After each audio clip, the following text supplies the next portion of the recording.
হয় নমস্কাৰ, মোৰ চেনেললৈ আপোনালোকৰ স্বাগতম। আজি মই ADRE গ্ৰেড 3 আৰু গ্ৰেড 4 বা ড্ৰাইভাৰ যিখিনি পোষ্ট আছিলে ADRE তাত যেতিয়া ডকুমেণ্ট ভেৰিফিকেশ্যন হ'ব, ডকুমেণ্ট ভেৰিফিকেশ্যন কি ভুলৰ কাৰণে আপোনালোক ৰিজেক্ট হৈ যাব পাৰে তাৰ বিষয়ে আলোচনা কৰিবলৈ লৈছোঁ। যদি ভাল লাগে লাইক কৰি দিব আৰু ছাবস্ক্ৰাইব কৰি দিব। প্ৰথমতে মই ক'ব গ'লে আপোনালোকৰ যিখন কাষ্ট চাৰ্টিফিকেট আছে, যদি আপোনালোকৰ অনলাইনৰ যোগেদি কৰা নাই, আপোনালোকে পুৰণা কাষ্ট চাৰ্টিফিকেটখন আপলোড কৰিছে, তেনেহ'লে আপোনালোকে এই অনলাইন কৰি ল'ব। কাৰণ এতিয়া বহুত সময় আছে। ফেব্ৰুৱাৰীত যদি আপোনালোকৰ ৰিজাল্ট দিয়ে তেনেহ'লে ভাইবাৰ কাৰণে আপোনালোকৰ বেছি সময় নিদিয়ে। তো আপুনি কাৰণ মে'ত আপোনালোকৰ এপইণ্টমেণ্ট হ'ব, দেন আপোনালোকৰ হাতত বেছি সময় নাথাকে। তো এতিয়া কৰি ল'ব অনলাইন যদি কৰা নাই আপোনালোকে। আৰু যদি আপোনালোকে এড্ৰেছত আপোনালোকৰ নামত যদি কিবা ভুল আছে, সেইখিনি আপোনালোকে ঠিক কৰি ল'ব পাৰে। কাৰণ বাৰ্থ চাৰ্টিফিকেট যদি দিয়ে বা আধাৰ কাৰ্ড দিয়ে, আপোনালোকৰ যদি মেট্ৰিকৰ বা আপোনালোকৰ হায়াৰ ছেকেণ্ডেৰী গ্ৰেজুৱেশ্যন এইখিনিৰ লগত যদি নিমিলে আপোনালোকৰ নাম, স্পেলিং যদি কিবা ভুল থাকে আপোনালোকৰ নামত, তেনেহ'লে আপোনালোকৰ ৰিজেক্ট হ'ব পাৰে। আপুনি যিমান ভাইবাত ভাল কৰিলেও, আপুনি যদি এক্সামত যদি ইমান ভাল কৰিছে, তথাপিও আপোনাৰ ৰিজেক্ট হৈ যাব পাৰে।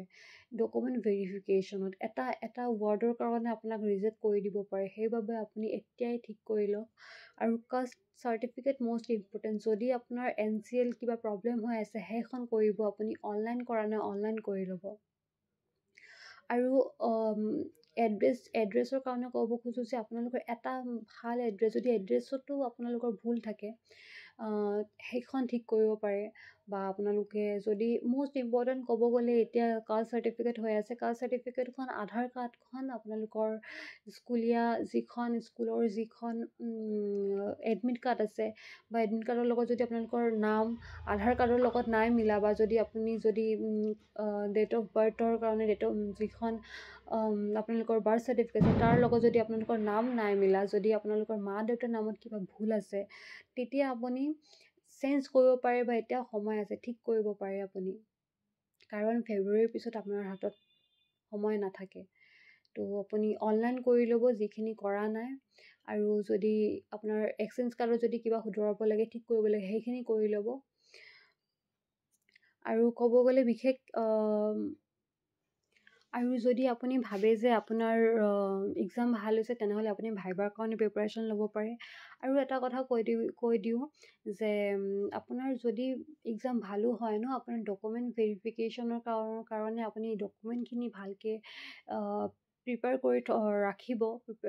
কৰি থ'ব। কাৰণ যদি আপোনাৰ এক্সাম বহুত ভাল হয়, তথাপিও আপুনি ডকুমেণ্টছৰ কাৰণে আপোনাৰ ৰিজেক্ট হ'ব পাৰে।